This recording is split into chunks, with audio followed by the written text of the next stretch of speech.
bunch of sick folks, don't we? Yeah. But we got a good crowd here tonight. Just think we had all the sick folks here. Yeah, the scarlet leather crowd over here that's isolated and. Isn't it funny how everybody sits in the same spot? Yeah. That's because we're Baptist. Yeah. If I could sit over here. This is usually the good side, but when Justin came in back there, I changed that. But anyway.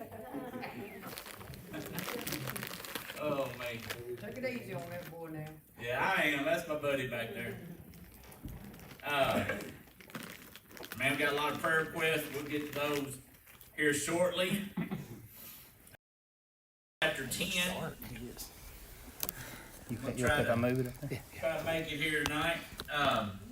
And last week we left off with Daniel. I'm glad Miss Sylvia is here tonight. She's going to be my history sidekick here in a minute. She just doesn't know it yet. Look at her.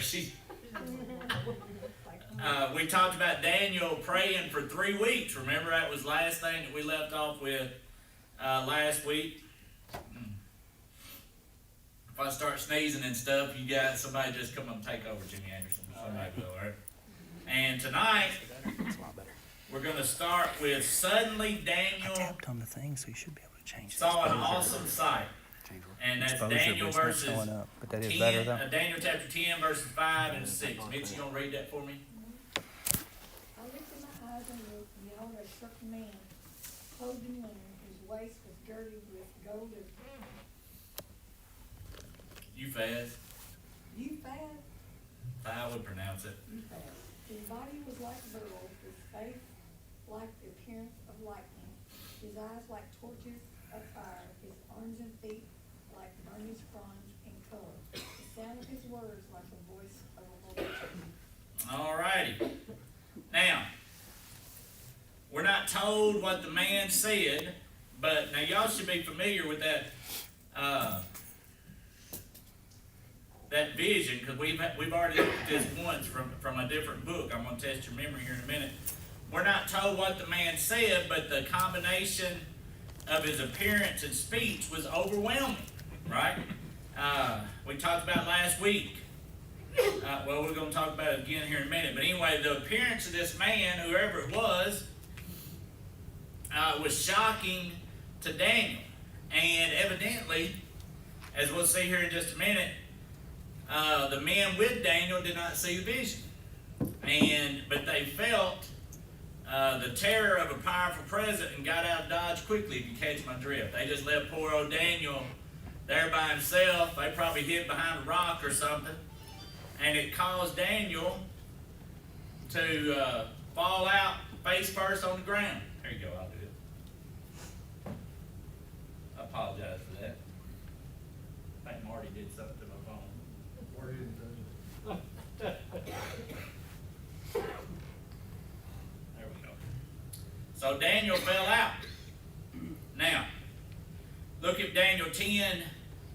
I feel a sneeze coming. And man. Jimmy, read verses 7 through 9 for me. And I, Daniel, alone saw the vision, did not see the vision, but a great terror fell upon them, so that they fled to hide themselves. Therefore I was left alone when I saw this great vision, and no strength remained in me. For my vigor was turned to frailty in me, and I retained no strength. Yet I heard the sound of his words, and while I heard the sound of his words, I was in a deep sleep on my face, with my face to the ground. All right.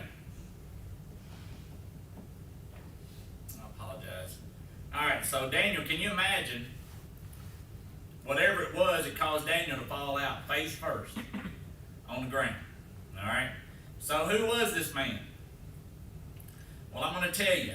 His description resembles the description of the glorified Christ, and John's reaction was the same as Daniel's. Y'all remember these verses right here that we've already talked about in Revelation?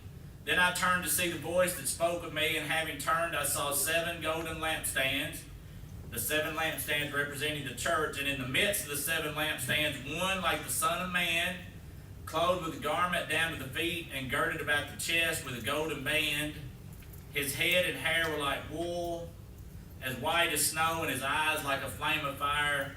His feet were like fine brass, as if refined in a furnace, and his voice as the sound of many waters. He had in his right hand 7 stars. Out of his mouth went a sharp two-edged sword, and his countenance was like the sun shining in its strength. Very similar, right? You know why it's very similar? They're seeing the same person. Daniel had already seen the Son of Man at the throne of God in heaven, but this man was on earth and very near. Now, I have no doubt that this is a vision Daniel